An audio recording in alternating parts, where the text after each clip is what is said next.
क्या बाइबल आधारित उपवास मुझे चंगा कर सकता है? आइए इस विषय के बारे में इस वीडियो में जानते हैं। मैंने इस विषय के ऊपर एक किताब लिखा है। उस किताब का लिंक नीचे डिस्क्रिप्शन में दिया गया है, वहां से आप उस किताब का लाभ उठा सकते हैं। ये जो सवाल है कि क्या उपवास करने से मैं ठीक हो जाऊंगा, ये सवाल एक बहुत ही पेचीदा सवाल है, कॉम्प्लेक्स सवाल है।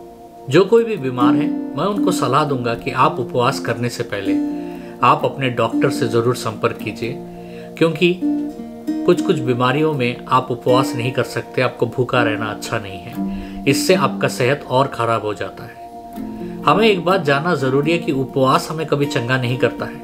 हमें चंगा करने वाले हैं परमेश्वर यीशु मसीह के द्वारा, क्योंकि निर्गमन ग्रंथ का 15:26 में लिखा है, मैं चंगा करने वाला परमेश्वर हूँ। तो उपवास किस काम का है? उपवास एक व्यक्ति को नम्र बनाता है। पुराने नियम में अगर हम किसी को भी देखते हैं जो उपवास किए हैं, वो अपने आप को परमेश्वर के सामने नम्र करने के लिए उन्होंने उपवास किया। जब हम भजन संहिता 35:13 पढ़ते हैं, उसमें लिखा है कि मैं उपवास के द्वारा अपने आप को नम्र किया हूँ। उपवास से एक व्यक्ति नम्र होता है और वो परमेश्वर के उपस्थिति में, परमेश्वर के पास करीब होने में उस उपवास उसका मदद करता है। यही नहीं बल्कि उपवास के द्वारा हम परमेश्वर के ऊपर निर्भर होते हैं। लेकिन हमारी चंगाइयाँ यीशु मसीह के द्वारा होती हैं, क्योंकि पहला पत्रस 2:24 कहता है कि यीशु मसीह के मार खाने से हम चंगा हुए। तो ये हमारे कोई क्रिया से हम चंगाई नहीं पाए हैं, ये प्रभु यीशु मसीह का वाचा और उनके घावों से हम चंगाई पाते हैं। मत्ती का 17:21 में हम देखते हैं, जब एक मिर्गी रोग से पीड़ित एक लड़के को उसके पिता यीशु के पास लाए और प्रभु ने उसे चंगा किया, तो उससे पहले उसके पिता ने चेलों के पास उस लड़के को लेकर गए, लेकिन चेले उसकी बीमारी को चंगा नहीं कर पाए, क्योंकि वो लड़का मिर्गी बीमारी इसलिए था उसके जीवन में क्योंकि वो दुष्ट आत्मा से पीड़ित था।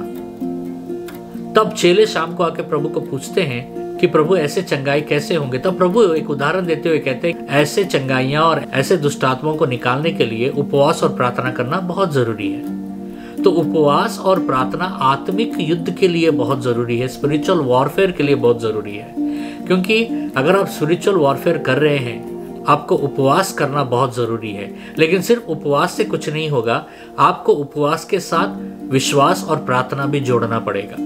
उपवास का फायदा यह है कि आप पवित्र आत्मा का अगुवाई पा सकते हैं। यदि आपके कोई रिश्तेदार या दोस्त या मित्र बीमार हैं, तो उसके लिए आप उपवास कर सकते हैं और ये जान सकते हैं कि कारण क्या है कि वो बीमार है, और पवित्र आत्मा आपको जरूर वो कारण बताएंगे।